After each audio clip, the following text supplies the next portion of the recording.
Okay, so in the recording studio today, we've got Mr. Ross.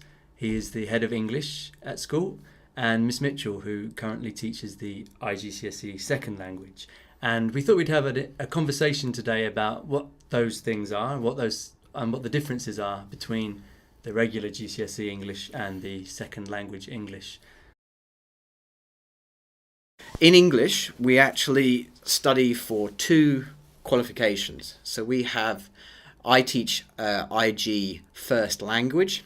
So this is for students whose mother tongue is English, their first language is English, or their English level is the equivalent of a mother tongue level.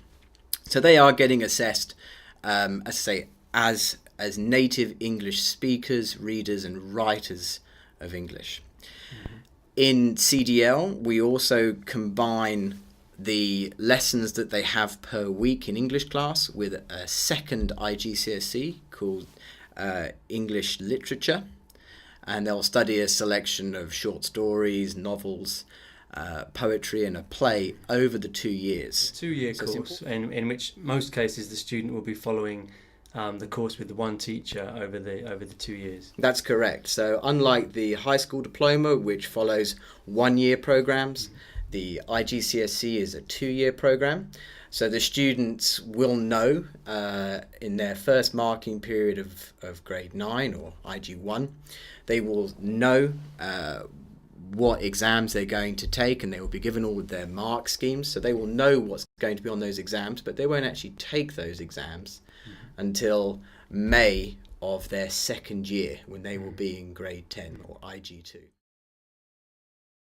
And it introduces the students and their parents into the idea of long-term 2-year goals. Instead of just chasing for short-term grades, perhaps, focusing very much on the end of the marking period, we're really looking at really embedding skills over a long period of time and working to demonstrate those really kind of higher order thinking skills at the end of the course. So it's very natural for students who are very successful in grade 8 to go into IG1 and suddenly find that their grades have dropped. It's entirely natural because they're being assessed as they would be at the end of that course.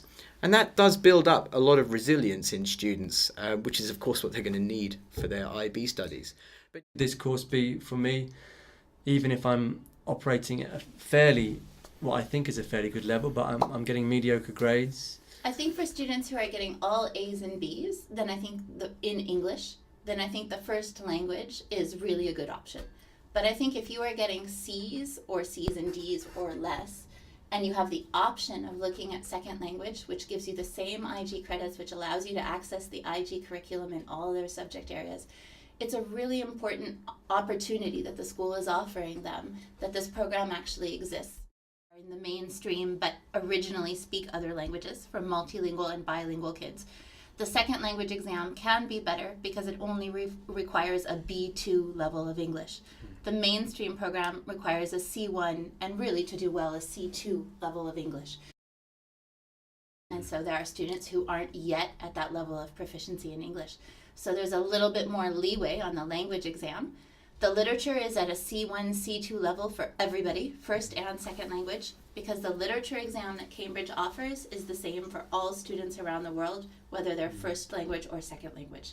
So the only second language part of the course is the language part of the course. It's a fairer assessment, isn't it, for those students, isn't it, being assessed as second language? If students are thinking of taking second language IGCSE, that still enables them to take the IB later on. Yes, absolutely.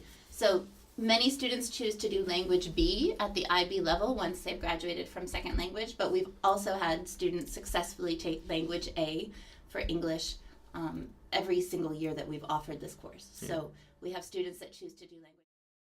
So this is the equivalent of the first language, so the mother tongue level, and we have language B, which is language acquisition. It's your second language, third language. Students speak English very well, and that makes them think that they can then be successful as a first language student, but actually they find that their writing is the reason that they actually get lower grades. Speaking and writing are very different skills, and a student can be an extremely fluent speaker, sound just like their friends, have absolutely no issue in day-to-day life, and find that the writing is extremely difficult for them in first language.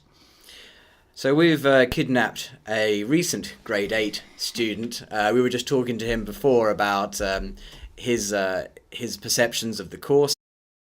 That's one of the biggest things that I think we've figured out so far this year, is that I think what scares people mostly, and why people would not take the course, and I quite disagree with this, is this everything matters on the exam, which is in some ways true, but then there's also that factor of we have to build towards that exam. It's not just a drop on you. Nothing will be unfocused on. You will not see something in the exam that you haven't covered in full depth, and I think that's why I really like the IGCSEs, is that it covers that full extent and length of, the work that we do. They would have read enough literature to be able to, they'll have a selection of questions, and they will be expected to write an essay on one of those pieces of literature. And at the same time, they also would have done enough language studies that they will have the opportunity to also be tested on a modified version of one of the language papers as well. And then for second language? Yeah, I think it's important to note that the school really does try to give the students the opportunity to sit the exam multiple times before they actually sit the exam. So there are, of course, the mock exams in the final year, but at the end of year 1, it is a sort of mock exam as well, so that really you know exactly what you're going into when the exam comes, with the same 45-minute time limit. My students might not necessarily understand what internal and external assessment means. Internal assessment means that it's CDL that's creating your exam in the first year. So it is your teachers that are creating an exam together as the whole department for you.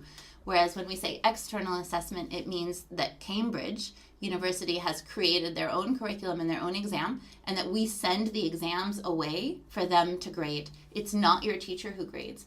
And we try really hard to teach our students to write for someone who is not their teacher. Yeah, and equally, of course, being their teachers, we don't know what's going to be on that final exam, which makes it nice and interesting. Of the title, second language, and they don't realize that the literature is first language and that there is no second language literature, and that the second language simply gives them more support for accessing the language A and IB.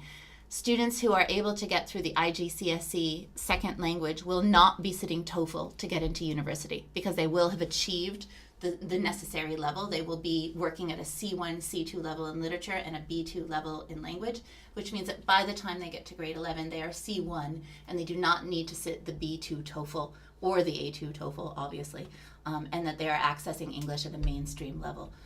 So it's very important not to get caught up with the name of the course, and to really think, what is the best program for my student who will be going into IB and who will be doing first language university in English. Excellent. So both programs really give all possibilities to the students at the end, don't they?